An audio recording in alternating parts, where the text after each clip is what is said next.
Hi, I'm Nisha Podar, and you're watching Too Sharp with TT, the two important stories that you must know about today. First is that the retail investors are dumping nifty blue chips to chase the high-risk small-cap stocks. And second, Anil Ambani faces the ED heat in a 17,000 crore rupees loan fraud case. Let's get started.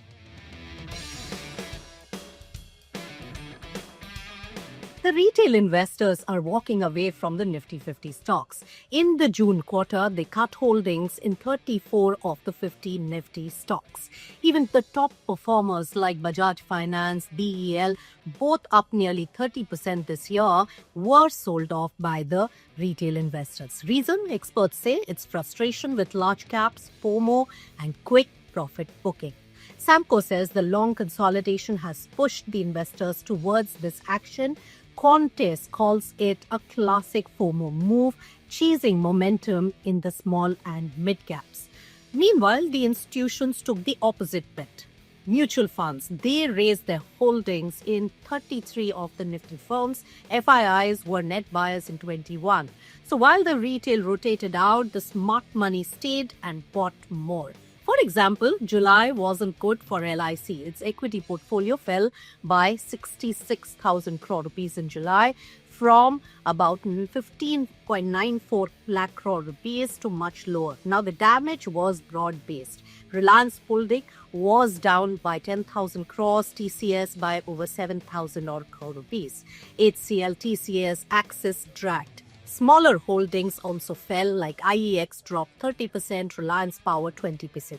SBI Cards, Muscat Dock also fell.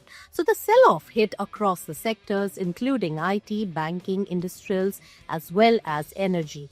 LIC held on, no panic exits, and even bought or dips.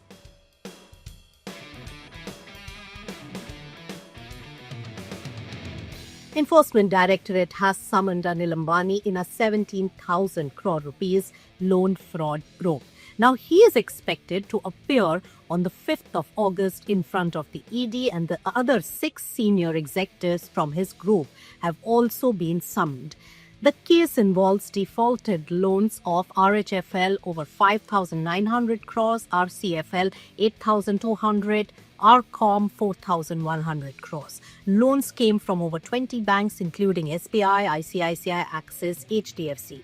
ED is also questioning the bank officials on how these loans were approved and monitored in the meanwhile. Now, the agency made its first arrest as well.